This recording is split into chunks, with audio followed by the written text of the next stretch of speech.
वंदे गुरुमं नित्यं गुरुं शंकररूपिणं। वंदे बोधमयं नित्यं गुरुं शंकररूपिणं। यमाश्रितो हि वक्रोऽपि चन्द्रः सर्वत्र वन्द्यते। यमाश्रितो हि वक्रोऽपि चन्द्रः सर्वत्र वन्द्यते। बोलिए सद्गुरुदेव भगवान की जय। कि सभी लोग जयकारा करना रहे। जयकारा करने का मतलब उस परमात्मा सत्ता को, आत्म सत्ता को, गुरु सत्ता को स्वीकार करना है। जो गुरु सत्ता है, आत्म सत्ता है, उसी को गुरु सत्ता कहो, आत्म सत्ता कहो, महात्मा कहो, परमात्मा कहो। वो सर्वत्र सर्वरूप में व्याप्त है, पर उसको गुरु द्वार के द्वारा ही भगवान के भवन में प्रवेश किया जाता है। भगवान तो सर्वत्र है, सर्वरूप है, पर प्रवेश पाना है तो गुरु द्वार से ही, और द्वार सब बंद है, अंधेर द्वार, क्योंकि वहां पर कोई प्रेरणा इसी तरह का वहां पर जो है मार्गदर्शन अंदर से मिले, बाहर से मिले, उसका भाव होता है। हाँ, गुरु सत्ता तो उसको मार्गदर्शन देती है। कभी कभी प्रत्यक्ष में लगता है शायद कोई गुरु सत्ता नहीं थी किसी के जीवन में, पर उसको अंदर से मार्गदर्शन जरूर मिला। उसका पुण्य बहुत पुराना था, और वो मार्गदर्शन देने वाली सत्ता थी उसको, और उन्होंने अपने पदों में, अपने कविता में उसको अभिव्यक्त किया। गोस्वामी जी ने उस गुरु सत्ता को कहीं शंकर के स्वरूप में, कहीं संत रूप में, ऐसे 3-4 रूप में, कहीं विप्र, कहीं द्विज है, वो केवल एक ही।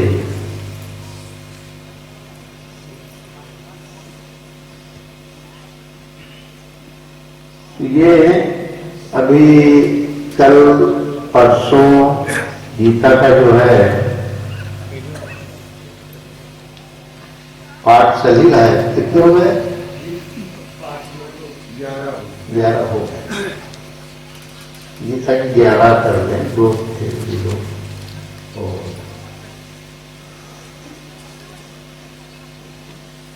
गीता इसी मार्गशीर्ष मास में एकादशी जो पूर्णमास की पड़ी है, तो पूछ है, कभी कभी इसी के आसपास पड़ जाती है। हाँ, इसलिए हुआ कि ये 22 दिसंबर को गीता के बारे में, गीता का पाठ हो, गीता किससे हवन भी हो। अद्भुत। अच्छा, तो गीता के द्वारा हवन भी होता है, गीता के हर श्लोक के द्वारा हवन, गीता का पाठ भी और गीता के श्लोक द्वारा हवन।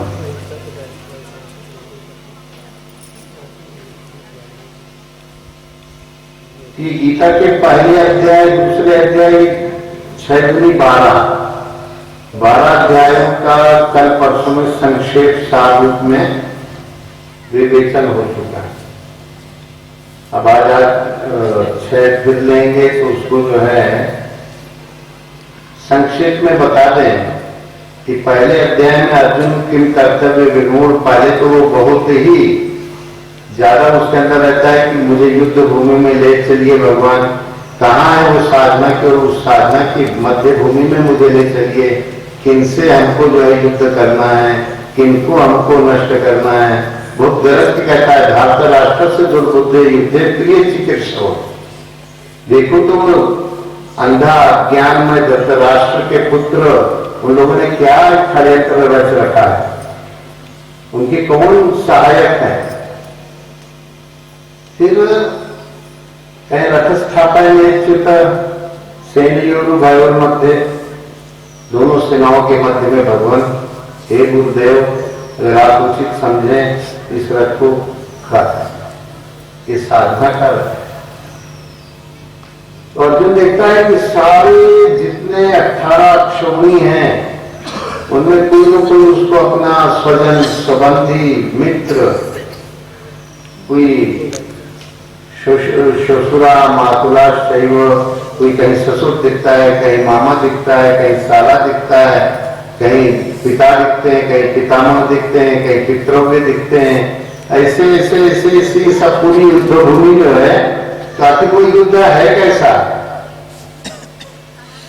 तो गीता में दूसरे अध्याय में भी उसके बारे में कहा गया, तीसरे अध्याय में भी कहा कि जय शत्रु महाबाहो काम रूपम, हमारी साधक की सबसे बड़ी शत्रु उसकी कामनाएं, इच्छाएं।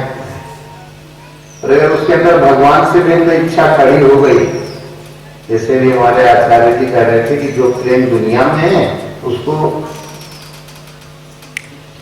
मोड़ दिया है, उसको अपने भगवान की तरफ जोड़ दिया है। थोड़ा सा काम करना है, उस प्रेम को मोड़ देना है। शक्ति ममता तार बटोरी ममपद मनो बांध पर, सभी संबंधों की तो उधर पर वो देखते हैं कि ये सब जितने हैं हमारे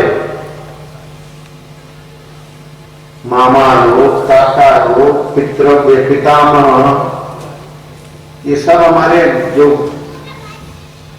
लौकिक ज्ञान देने वाले गुरु हैं, द्रोणाचार्य वगैरह, सबको देखता है कि वो सब सामने खड़े युद्ध करने को, इस सेना में उस सेना में है। भगवान मुझे ऐसे जिसमें मेरी अनुरक्ति है, आसक्ति है, ऐसे मैं रक्तपात नहीं चाहता हूँ। रक्तपात में अनुरक्त है और आप कहते हैं इन सबसे युद्ध करके इन सबको विदा कर, अपनी चित्त वृत्ति को जब जिनसे जिनसे इच्छा लगाव जुड़ाव है उन सबको ध्यान शक्ति के द्वारा, ज्ञान शक्ति के द्वारा विदा करता। तो बाहरी युद्ध के लिए आएंगे प्रसंग। 8वें अध्याय में देखोगे तो कहेंगे कि तस्मात् सर्वेषु कालेषु मामनुस्मरण युद्ध, तीनों कालों में सदा सर्वदा युद्ध करने के लिए कहते हैं तैयारी रखो। और तैयारी यही है कि भगवान का स्मरण करो। भगवान का स्मरण करने में बाधा आएगी और बाधा आएगी और वो भजन करने ही नहीं।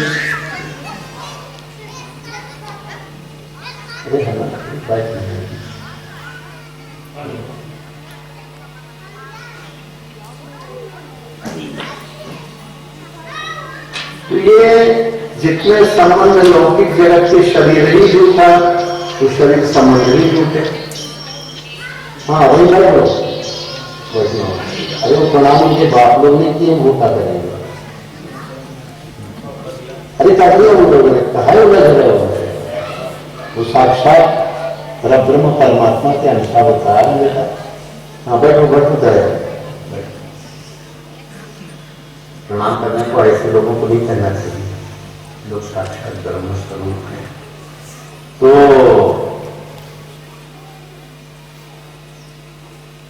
वो प्रक्रिया समझना पड़ेगा। युद्ध अपने हृदय के अंतराल में चल रहा है और जहां जहां ये संबंध बंधन के संबंध है, उस संबंध जीव को 24 घंटे नचाते रहते हैं और वही दिखते हैं। पैतृक परंपरा से, अनुवांशिक परंपरा से बहुत सी हमने पूजा पद्धतियां बटोर के रखी रहती है। वो अर्जुन को ये होता है कि पूजा पद्धतियां अगर कहीं चली गई तो हमको जो है नरक में चले जाएंगे।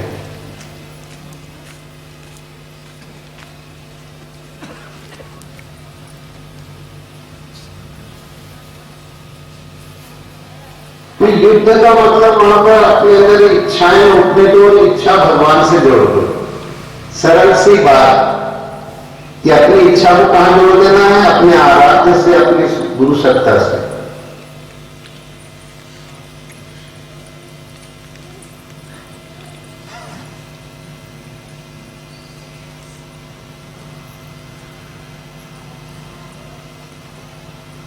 उस ब्रह्म सत्ता से उसकी साधन विधि क्या है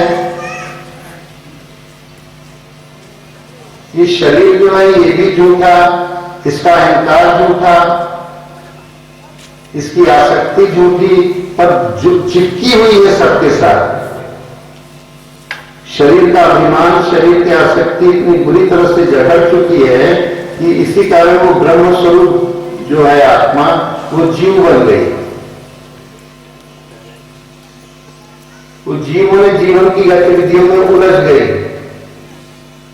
है ब्रह्म स्वरूप, पर जीवन की गतिविधियों में क्या हो गई? उलझ गई। इतना खराब हो जाता है जैसे एक धागे की रील होती है, उसको अगर तुम खोलते जाओ तो इतना उलझ जाएगी कि उसको सीधा करना बड़ा कठिन होगा। रील से निकालते जाओ, आपस में वो गुथ जाएगा।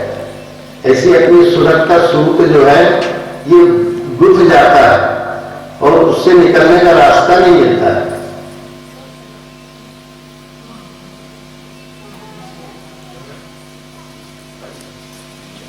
तो उसको सुलझा कैसे जाए? तो लगने की प्रक्रिया क्या है? तो हर कर्म का कर्ता जीव स्वयं बनता चला जाता है। उस जीवन की गतिविधियों से कैसे उससे मुक्त हो सके? उलझ गया धागा, सुलझे कैसे? उसका कोई छोर पा जाओ, उस छोर को पकड़ के धीरे धीरे खींचा करने मत करो, नहीं तो गांठें लग जाएंगी। जो धागा है उसको धीरे धीरे समय तो लगेगा पर सुलझ जाएगा। लपेटते जाओ एक तरफ और जहां उलझा है उसको उधर से सुलझाते जाओ। ऐसी हमारी मन की सुरता जो है वो उलझ गई है पूरी तरह से। ये कई जन्मों से जीवित संसार में आया और जैसे रील का धागा खोलते जाओ आपस में उलझ जाए और उसका छोर पकड़ लो। इस शरीर को हमने अपना मान लिया, एकदम शरीरम कौन्तेय क्षेत्रम इत्यादि धीयते, एक इतिहास 13वां अध्याय से चालू होगा। ये जो उलझ गया है वो सुलझाया कैसे जाए?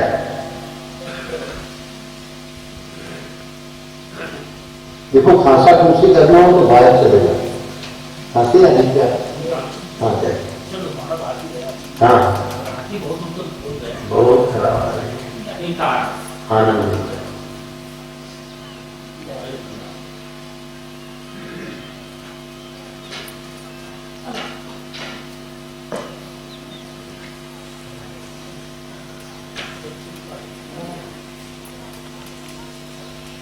ये सुसूत का जैसे चित्त वृत्ति का शोधन करना है तो सरल ढंग है ये, इस सूत का किनारा पा जाओ।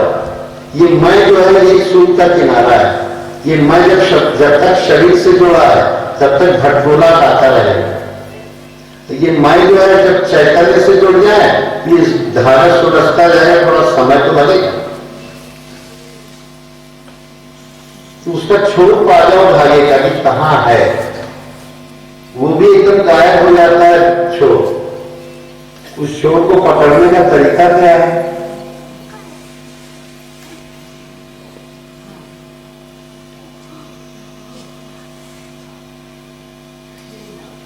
तो दूसरे अध्याय में श्री कृष्ण सद्गुरु के रूप में उससे कहते हैं, तानि सर्वाणि संयम्य, सभी मन इंद्रियों को समेट लो, संयम कर लो। तानि सर्वाणि संयम्य युक्त आसीत मत करो, मेरे परायण होकर के मेरे स्वरूप से जुड़ जाओ, गुरुद्वार से जुड़ जाओ। क्योंकि अर्जुन कहता है शिष्यस्ते हम शादी माम त्वाम प्रपन्न।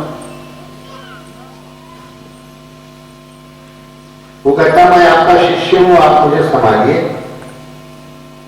यह तो श्रेय से आप निश्चितम ब्रूहि तन्मय शिष्यस्ते हम शादी माम त्वाम प्रपन्न। मैं आपकी शरण में हूं प्रभु।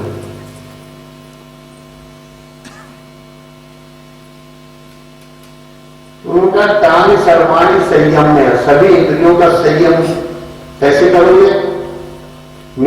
मेरा आश्रय ले लो, मेरे स्वरूप का आश्रय ले लो और जुड़ जाओ, अपनी बुद्धि को जोड़ दो।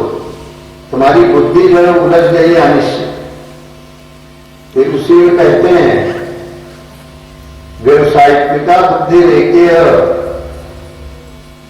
बहुशाखा अनंताश्य बुद्धियो अव्यवसायिका, इनकी बुद्धि निश्चय नहीं कर पाई है। व्यवसायिका बुद्धि भगवान से लेन देन जिसका नहीं है, भगवान से व्यवसाय या भगवान की कृपा उतरे, हम अपना कर्तव्य उनके प्रति समर्पित करते जाएं। हर कर्म भगवान को दृष्टा साक्षी मान के उनके प्रति समर्पित किया जाए। हे गुरुदेव, आपके सुबह उठते ही कहे गुरु भगवान आप हमारे हृदय में बैठ के, ये शरीर की रथ है, गाड़ी है, कार है, मोटर है, कुछ भी मान लो, इस वाहन में आप बैठ जाइए, इसके वाहक बन जाइए। आप ये शरीर वाहन है, इसके आप कौन बन जाइए? वाहक, ऊपर सवारी करने वाले और चलाने वाले। सुई का धागा मिल गया, वो जो सूद उलझ गया था, बस यही धागा सुलझाने की प्रक्रिया है और कोई नहीं। सुबह उठते ही प्रार्थना करिए, हे गुरु भगवान आप हमारे हृदय में पधार जाएं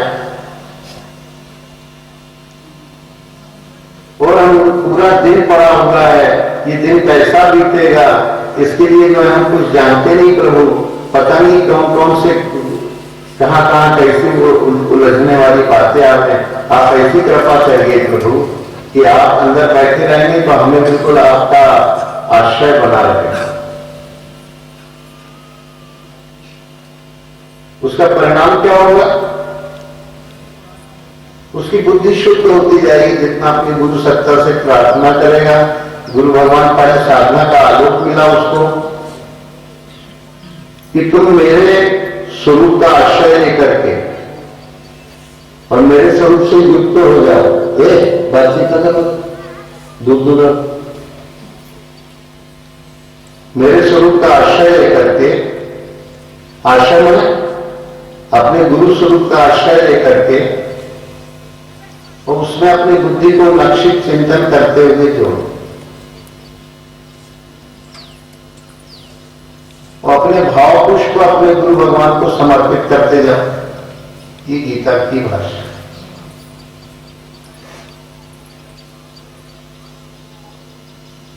फिर वो कहेगा कि जो है आप प्रभु ऐसा तो नहीं होगा कि साधना हमारी करते करते करते हम बीच में छूट जाए, जैसे कोई तेज हवा का झोंका आया और बदल फट गए, छितर बितर हो गए, ना गिर पाए और एक साथ भी नहीं रह पाए, तितर बितर हो गए। ऐसी हमारी तो दुर्दशा नहीं हो जाएगी? कहने लगे नहीं, बिल्कुल नहीं होगी। एक बार यदि क्रम चालू हो जाए, नेहावि क्रम नाशोस्ती प्रत्यवायो न विद्यते, उल्टा तो कुछ इसमें होता ही नहीं, जो कुछ होगा सीधा होगा। अगर तुम जुड़े हो, ऐसा कुछ नहीं है। अभ्यास और संसार में असंग रहने की युक्ति जानकर अभ्यासेन तो कौन्तेय राग जो जहां तहां बना है, उस राग को केवल एक सत्ता से जोड़ लो और अभ्यास के लोग से कैसा अभ्यास किया जाए।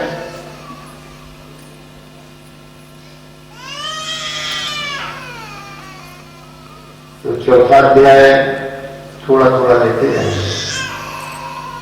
उन्होंने यज्ञ की विधि के लिए तीसरे अध्याय से ही चालू किया। यह भगवान के चिंतन के अर्थ जो कार्य किया जाता है वो तो पार लगाने वाला होता है, और जो दुनियादारी का काम अहंकार पूर्वक आसक्ति पूर्वक किया जाता है वो साधना की कर्म श्रेणी में नहीं आता।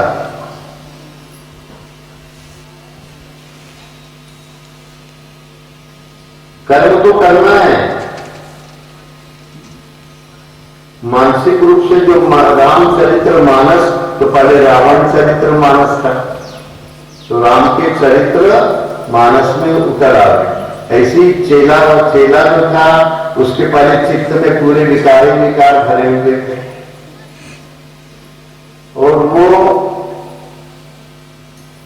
हमेशा जो है कोई न कोई चिंतन उसका विकृत बना रहता था। उसका चिंतन एकदम सुलझ जाए, और सुलझे कैसे? सुलझने की प्रक्रिया क्या है? उस प्रक्रिया को समझना चाहता है। तो कहने लगे देखो भाई, इंद्रियों से सूक्ष्म विषयों से सूक्ष्म जो जगत प्रपंच दिखता है उसको ग्रहण करने वाली इंद्रियां ज्यादा सूक्ष्म है। अगर आंख बंद कर लोगे, आंख नहीं होगी तो क्या दुनिया का प्रपंच दिखेगा? कान अगर बहरापन होगा तो क्या सुनाई देगा? अगर त्वचा इंद्रिय में जो है विकार शून्यपन आ जाएगा तो क्या स्पर्श बोध होगा? अगर नाक में सूंघने की क्षमता चली जाए तो क्या सूंघने संयम कर ले तो सुगंध दुर्गंध ये वाला चला जाएगा? मुंह से अगर 6 रस लेते हो, ये रस जो भगवान से जुड़ जाएगा। हमने एक प्रयोग बताया था, अगर वैसा काम लोगे तो जीव जो है उसमें जीव के अंदर मीठा मीठा रस तैयार होने लगता है। कुछ लोग रहे होंगे कुछ सुने होंगे, नहीं तो फिर एक बार बताएंगे। अपनी जीव को निर्वाणी मुद्रा में आ जाओ। वाणी की मुद्रा में तो तमाम शब्दों का जाल रहता है और ये कुछ काम के होते हैं, कुछ नहीं भी रहते हैं, पर वो निर्वाणी मुद्रा में वही शब्द निकलेगा जो परमात्मा का सत्य नाम, सार नाम, आदि नाम, अमृत नाम। तो इसके लिए क्या करना है? अपनी जीभ को नीचे वाले दांत की जड़ के नीचे अपनी जीभ को लगा लो। नीचे वाले दांत हैं, इसकी जड़ के नीचे अपनी जीभ को लगा लो। अब तुम्हारे मुंह से अगर कुछ निकलेगा तो वही सार शब्द निकलेगा जो निकलना चाहिए। कोई ना राधे राधे निकलेगा, ना सीताराम निकलेगा, ना हरिहर निकलेगा, ना ओम, केवल ओम निकलेगा। सब लोग प्रयोग करके देख लो। जीभ को नीचे वाले दांत की जड़ में गाड़ दो। ये निर्वाणी मुद्रा है। पूरे विश्व को अमृत झरिया की भेंट है, उपहार है सबको। इसके पहले लोग निर्वाणी मुद्रा को कि ओम की सिद्धि कैसे होती है, ये अमृत झरिया से गुरु कृपा से अनुभव में आई। गुरु महाराज की कृपा हुई तो निर्वाणी मुद्रा मिले। तो जीव लगाने के बाद तुम्हारे मुंह से और कोई शब्द नहीं निकलेगा, और अगर अच्छी तरह से लगाए रखोगे तो मन से भी कोई शब्द नहीं निकलेगा। मन भी ओम ही ओम सुनेगा।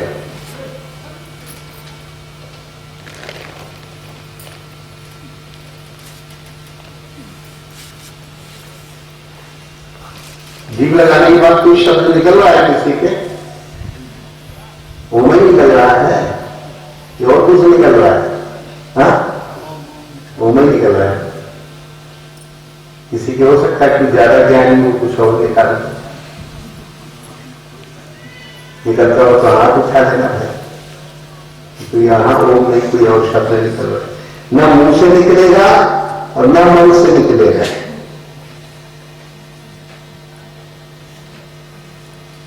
अगर जीव ढंग से ठोस, अब उसमें एक और युक्ति है। एक हमारे महात्मा कल वो अच्छा ये गाय थे आचार्य शास्त्री, उसमें जीव को तार जैसा काम दो। जिभ्या तार नाशिका चरई, मुख की नाम श्रवण का कुंभा माया मोम लगाया। तो अब दाहिने कान में बाएं कान से मोबाइल सुनना चाहिए। दाहिने कान से सुनोगे तो सिर दर्द होने लगेगा। कई लोगों ने हमको बताया कि हमें सिर में दर्द रहता है। हमने कहा मोबाइल दाहिने कान से तो नहीं सुनता, क्या हाँ सुनते हैं, उस बाएं जेब में रहता है, इधर से निकाला और ऐसे दाहिने हाथ से सुना दाएं कान। कभी भी मत सुनो, नहीं तो हमेशा सिर दर्द रहेगा। क्योंकि दाहिना कान केवल भगवान का पवित्र शब्द ओम नाम सुनने के लिए बना है। बाएं कान में मोबाइल लगा के सुनो। मोबाइल बोले चलतू, मोबाइल बोले चंचल, तो जो चंचल शब्द है वो बाएं कान में आते हैं, और दाहिने कान में जो है केवल ओम ही शब्द आएगा। तो अब आपको क्या करना है फिर बता रहे हैं। जीभ को नीचे गाड़े रखो और दाहिने कान के पर्दे में लंबा ओम जो है मन ही मन उच्चारण करो।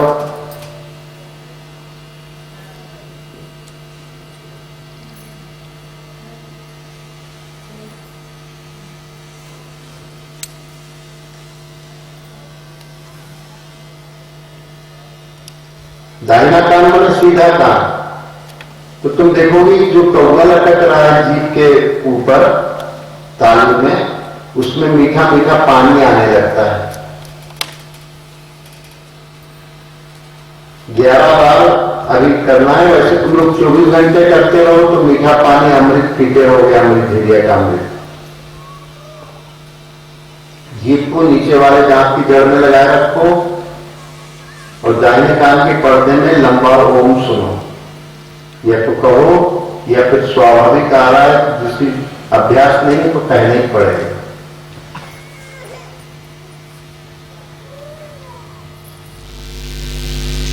ये रस जो कौवा लटक रहा है वो तो जिह्वा, उससे तो मीठा मीठा रस आता ही है। तुम्हारी जीभ भी मीठी हो जाती है और वो कंठकूप में वो रस एकत्र होता जाता है, अमृत रस।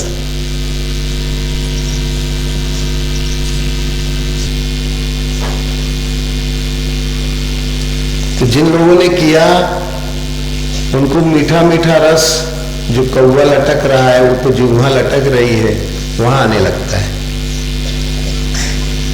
तो श्वासा सो सतनाम, सूरत सो गुरुमूर्ति और श्वासा सो सतनाम। ये सत्य नाम ओम जो है, ये दाहिने कान से और कोई नाम लोगे तो नहीं ले पाओगे, ये भी एक विचित्रता है। और कोई अगर दाहिने कान में कोई दूसरा नाम ले सकता हो तो भाई बताना, हाथ उठा लेना।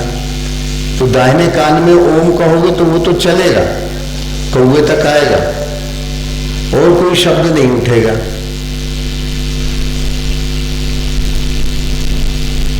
तो भगवान कृष्ण ओम की महिमा को कई अध्यायों में, कल आपको बताए 7वें अध्याय में कहा प्रणव सर्व वेदेषु, 8वें अध्याय में कहा ओम इति एकाक्षरम ब्रह्म व्यवहारन माम अनुस्मर। तो श्री कृष्ण कहते हैं कृष्ण कृष्ण कहने की जरूरत नहीं है, हरे कृष्णा हरे रामा कहने की जरूरत नहीं है। केवल तुम मेरा स्मरण करना चाहते हो तो ओम को व्यवहार में लाओ, श्वास में, मन के संकल्पों में। तो मन और इंद्रियां गोप्य वृत्ति को अंतर्मुखी हो जाएंगी, गोपियां बन जाएंगी, गोप बन जाएंगे। और कोई उपाय नहीं है, ना कहीं बाहर ब्रज है। हमारे गुरु महाराज कहते हैं ब्रज का मतलब विरज, जहां रजोगुण नहीं है, चंचलता नहीं है, वो व्रज है, विरज है।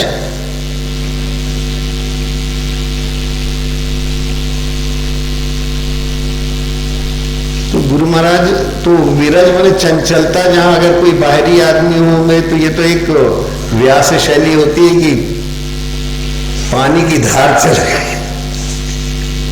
अगर पानी की धार चल जाएगी तो पूरा उसका शरीर का बहुत जल तक तो निकल जाएगा। पर हाँ, कथा में रोचकता प्रेरकता देने के लिए अतिशयोक्ति अलंकार कि जो कोई इसका पाठ करेगा तो तत्काल तर जाएगा। तो भाई तत्काल नहीं, उसके अर्थ को ग्रहण करना पड़ेगा तत्काल। कई ग्रंथों में ऐसा रहता है, जो इसका पाठ करता है 100 बार पाठ करता है, 10 बार पाठ करता है, 1 बार पाठ करता है। ये अतिशयोक्तियां होती हैं कि लोगों की रुचि को इस तरह जोड़ा जा सके, किसी भी तरह से एन केन प्रकारेण लोग जो है आत्ममुखी, अंतर्मुखी, गुरुमुखी हों।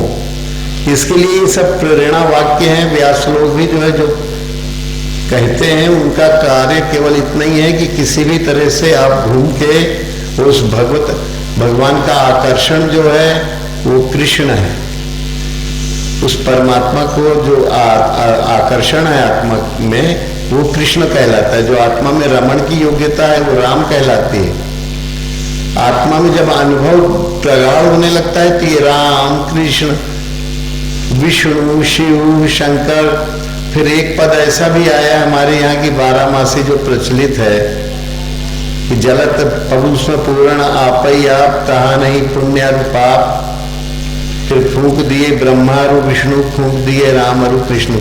ये जो उपाधियां जगत में बनी हुई थी, 10 अवतार ईश्वरी माया, तामे काहे भुलाया। 10 अवतार तो ईश्वरी माया है लोगों को भटकाने के लिए। ये सब तुम्हारे अंदर उतर सकती है, ईश्वरीय है तो तुम्हारे अंदर उतरेगी, बाहर नहीं हुई। और बाहर अगर मान ही लोगे तो ये तीर्थ वो तीर्थ वो तीर्थ, आत्म तीर्थ में गोता ही नहीं लगा पाओगे गुरु चरणों के तीर्थ में।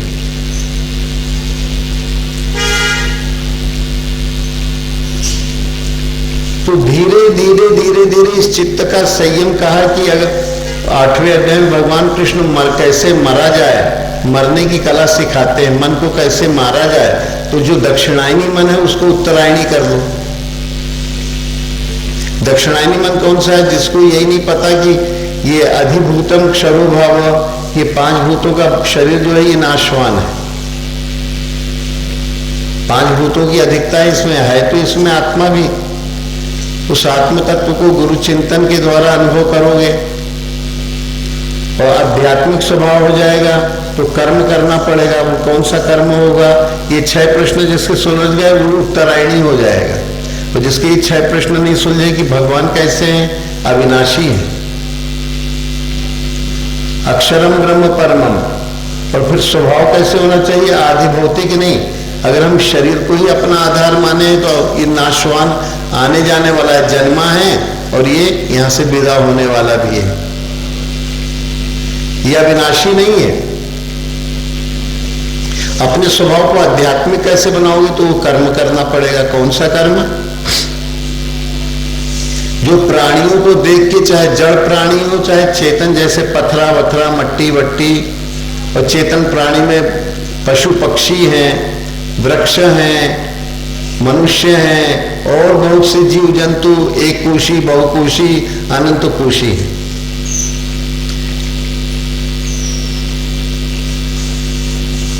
इन सब में उस अपनी आराध्य की सत्ता को, गुरु सत्ता को गुरुद्वार से झांकोगे और प्रवेश शुरू में उधर पर टिक नहीं पाओगे गुरुद्वार में। फिर टिकने की कला आने लगेगी, इच्छाओं को मार लोगे तो टिकने भी लग जाओगे। तो भूतों के जो विविध भाव बनते हैं उनका एक भाव में विसर्जन कर दो। भूत भावोद्भव कर विसर्ग कर्म संगीत। भूतों के भावों का विसर्जन करना यही कर्म है। जो भूतों के विविध भाव बन रहे हैं, उसने ऐसा कहा, वो ऐसा कहा, ये दुनिया जैसे स्वप्न में एक व्यक्ति के अंदर बहुत सी भीड़ लग जाती है, ऐसे ही ये भी स्वप्न है, इसमें बहुत सी भीड़ लग जाती है तुम्हारी चित्त वृत्ति में। जो कुछ भी देखते हो वो सब जो है, तो इन सबको गुरु स्वरूप में ढालना सीखो। गुरु ही वो द्वार है जो भगवान रूपी भवन में प्रवेश दिलाता है। तो कहते हैं कि व्यवहार में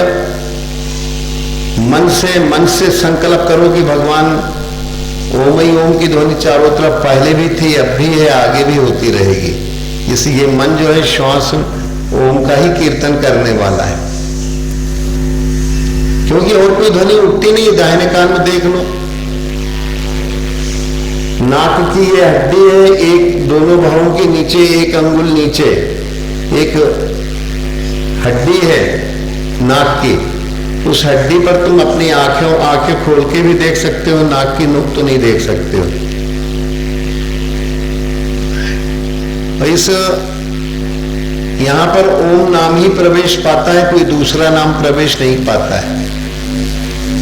यहां अपने चित्त वृत्ति को ले आओ तो देखोगे कि केवल ओम का ही जाप चल रहा है निरंतर, और कोई दूसरा नाम तुम लेना चाहो, राम श्याम शिव श्याम या कोई भी ओम से भिन्न कोई भी शब्द उठाना चाहो, तो इस जगह अगर उठाओगे तो नहीं चलता है। बबलू नहीं चलता है।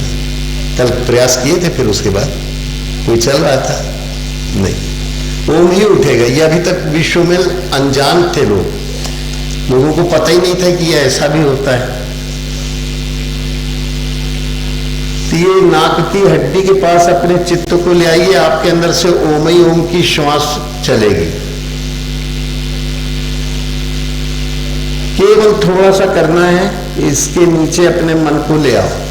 थोड़ा मन तो लाना ही पड़ेगा भाई, दुनिया का अलाय बलाय के संकल्प संघार हो जाएंगे। तो दुनिया के अलाय बलाय के संकल्प इस जगह जैसे संघार हो जाते हैं, उसके अर्थभूत अपने गुरु स्वरूप का अनुभव करने लगते हो। तो जितना युद्ध करना है वो युद्ध चालू हो जाएगा। पूरा जगत विस्मृत तो होता जाएगा धीरे धीरे। केवल तुम्हारे अंदर यश देने वाली ऐसी भक्ति की धारा तैयार हो जाए, यशोदा, तो वो हमेशा कृष्ण प्रेम में आत्मा के आकर्षण में बंधी रह जाएगी। पर यश देने वाली यश स्वरूपा यशोदा हो, हर कोई यश देने वाली कौन होती है? भक्ति। भगति तात अनुपम सुख मूला, और मिलई जो संत होई अनुकूला। वो भक्ति ही है। भगति तात अनुपम, बड़ी सुख की सुख का अगर जड़ पकड़ना है तो संतों के, सद्गुरु के सानिध्य को पकड़ लो। भगति तात अनुपम सुख मूला, और मिलई जो संत होई। तो संतों के अनुकूल तुम उनकी रहनी कथनी गहनी के अनुसार ढल जाओ। जो उन्होंने कहा है गुरु महाराज ने, उस गुरु स्वरूप की वाणी को पकड़ लो, उनके शब्दों को पकड़ लो, सारे शब्दों को। पार जाना चाहते हो तो इस जगह से ओमई की ये 3 युक्तियां आपको बताएगी। जीव को दांत की जड़ में लगाओगे तो ओमई ओम निकलेगा। 1, 2, नाक की हड्डी के नीचे आओगे तो इस जगह ओमई ओम की ध्वनि का संचार होगा। श्वास में ओमई चलेगा और कुछ चलेगा ही नहीं। श्वास आते में जाते में ओम की ध्वनि ही तुम्हारे अंदर संचारित होगी, और बहुत हल्की श्वास हो जाएगी। और कोई नाम लोगे तो श्वास भारी हो जाएगी। सब लोग करके देखो, उसका लाभ लो। बातचीत से दूर रहो। देखो कि सब लोग इस नाक की हड्डी बने दोनों भावों के 1 अंगुल नीचे, और फिर दूसरी उंगली लगाओगे तो ठीक वहीं लग जाएगी। नाक में सबसे ऊंची हड्डी वही है। तो दूसरा प्रमाण। तीसरा प्रमाण, दाहिने कान के पर्दे पर अगर अंदर से ओम की ध्वनि मानसिक रूप से करते हो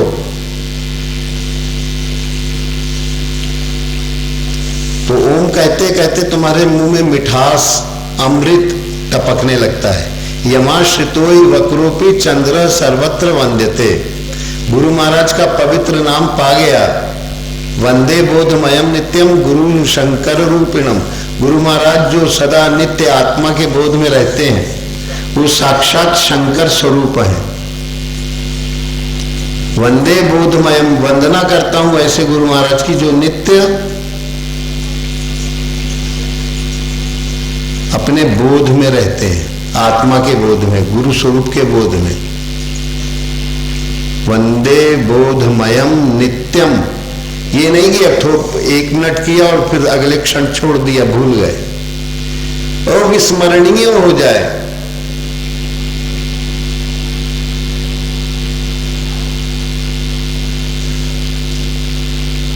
इसके लिए एक श्लोक भागवत का स्मरण आता है कि परीक्षित को जब श्राप लग गया कि 7 दिन का, वो श्राप उन्हीं को नहीं लगा, सबको लगा हुआ है। 7 ही दिन में सब लोग जाते हैं, उन्हीं को नहीं लगा।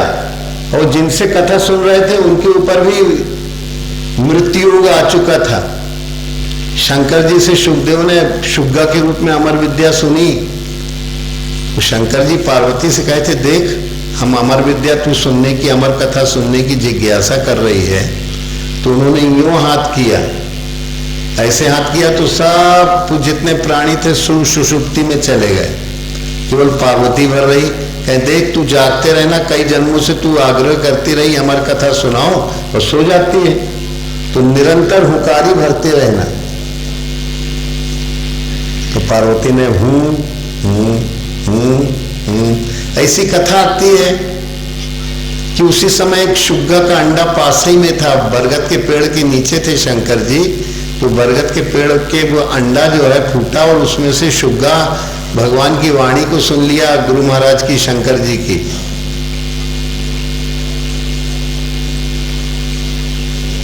तो तो वाणी को सुन लिया तो वो भी उसके अंदर अमर गुण घुसने लगा। तो जब पार्वती सो गई तो शंकर जी जो है वो जब कुछ कथा कह रहे थे अमर विद्या, तो वो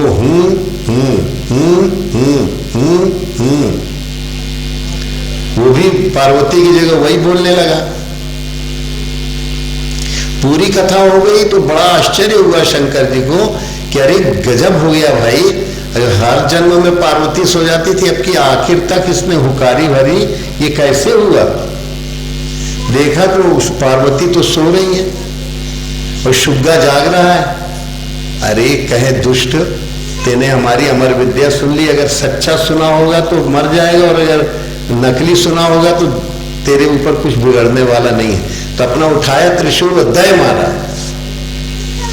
तो अमर विद्या सुनने से वो भी अमर ही हो गया।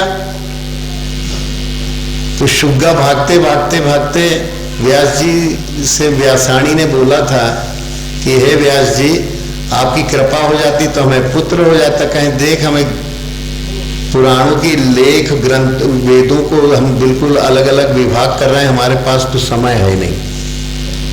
तो व्यासाणी बोली कि तो कहा हम निपुती रहेंगी। कहने लगे निपुती तो न रहोगी, तुमको हम एक उपाय बताते हैं। तुम मुंह खोल के तो सूर्योदय के समय फलाने मंत्र का जाप किया करो।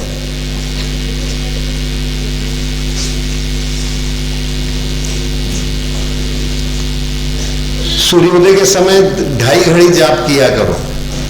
तो जाप कर रही थी, उतने में शुकदेव को जो है, शुग्गे को जो है वो त्रिशूल, तो शंकर जी का ही 3 गुणों का त्रिशूल था।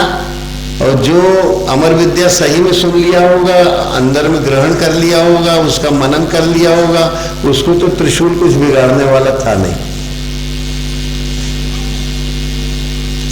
तो त्रिशूल ने पीछा किया। तो वो जो है व्यासाणी के अंदर सूक्ष्म रूप में मुंह खुला था तो प्रवेश कर गए, वही सुखदेव जी हो गए। त्रिशूल ने जो है 7 परिक्रमा लगाई। कहने लगे यार भैया तू अमर हो गया, यार साचो अमर हो गया, ये 3 गुणों का खेल तेरे ऊपर फेल है। तो परीक्षण हो चुका था सुखदेव के ऊपर, और परीक्षित के ऊपर ब्रह्मास्त्र का परीक्षण हो चुका था। अश्वत्थामा ने उनके ऊपर जो है ब्रह्मास्त्र चलाया था, पर वापस लेना नहीं जानता था। तो अर्जुन से ज्यादा उसका वो था विरोध। अर्जुन ने ब्रह्मास्त्र चलाया, गुरु चरणों की कृपा से वो वापस भी लेना जानता था।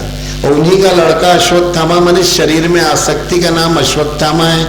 कल हमने या परसों बताया था कि अर्जुन वो जो 24 घंटे जो है अर्जन साधन संपत्ति का नाम जप के द्वारा, ध्यान के द्वारा अर्जन करता रहता है, वो अर्जुन है। ऐसा अनुरागी अर्जुन है कि अर्जुन 24 घंटे अहोरात्र दिन रात एक करके उन अर्जन करता है, प्राप्ति करता है, नाम की अभ्यास करता है। तो उसी का लड़का अभिमन्यु, अभिमन्यु की उत्तरा, अभयमन उत्तरा, तो उत्तरा के अंदर जो है अभिमन्यु का गर्भ जो है पल रहा था। उसके ऊपर परीक्षण हुआ, इसलिए उसका नाम क्या हो गया, परीक्षित हुआ। परीक्षित ऐसे नहीं धर दी, परीक्षण हो चुका था। तो अश्वत्थामा ने ब्रह्मास्त्र चलाया और ब्रह्मास्त्र चलने से वो मृत प्राय भी हो गया, मृत वत्स पैदा हुआ। उसको भगवान कृष्ण कहते हैं कि उन्होंने उसके अंदर अपनी अमृत दृष्टि का संचार करके उसको जीवित कर दिया। परीक्षण हो चुका था, फिर भी भगवान कृष्ण ऐसे सत्पुरुष, उनकी कृपा दृष्टि पड़ी और वो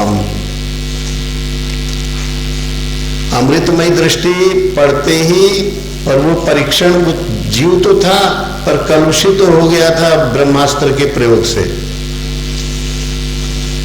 क्योंकि वो वापस करने की विद्या नहीं जानता था। उसने कहा कहीं ना कहीं तो हम चलेगा, वो जाएगा, कहीं कोई ठिकाना खोजो। तो उन्होंने उत्तरा के गर्भ ही पर डाल दिया। तो परीक्षण जिसके ऊपर परमाणु बम और ये बम अस्त्र शस्त्र, उनका परीक्षण, तो ब्रह्म शस्त्र का परीक्षण माने ब्रह्म माया को भी कहते हैं, ब्रह्म वेदों को भी कहते हैं, और ब्रह्म जो है ये ब्रह्मा भी जो है ब्रह्म ही है, ब्रह्मदेव। ये प्रकृति जो है ये भी ब्रह्म है। तो प्राकृतिक व्यवस्था, प्रकृति का जो जितना वेग है प्रहार करने का, उस प्रहार से शरीर की आसक्ति अश्वत्थामा के द्वारा वो प्रहार किया गया, क्योंकि प्रकृति के गुणों से वो था। और शरीर प्रकृति का था, परीक्षित का, पर उसके अंदर वो जो पुरुष तत्व था वो तो यथावत था, उसका जीवन था।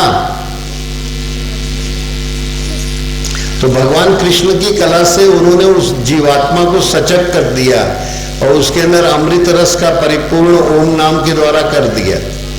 ओम नाम से करने से वो परीक्षण, उसके ऊपर परीक्षण हुआ था, लग रहा था कि मर गया, उसके अंदर जीवन तत्व जागृत हो गया। उसी परीक्षित को शुभदेव कथा सुना रहे हैं, और कथा बहुत संक्षिप्त में 7 श्लोक की है, पर हम एक ही श्लोक लेंगे। वो कहते हैं कि परीक्षित अब तुम्हारा 7 दिन में तुम्हारी जीवन यात्रा है।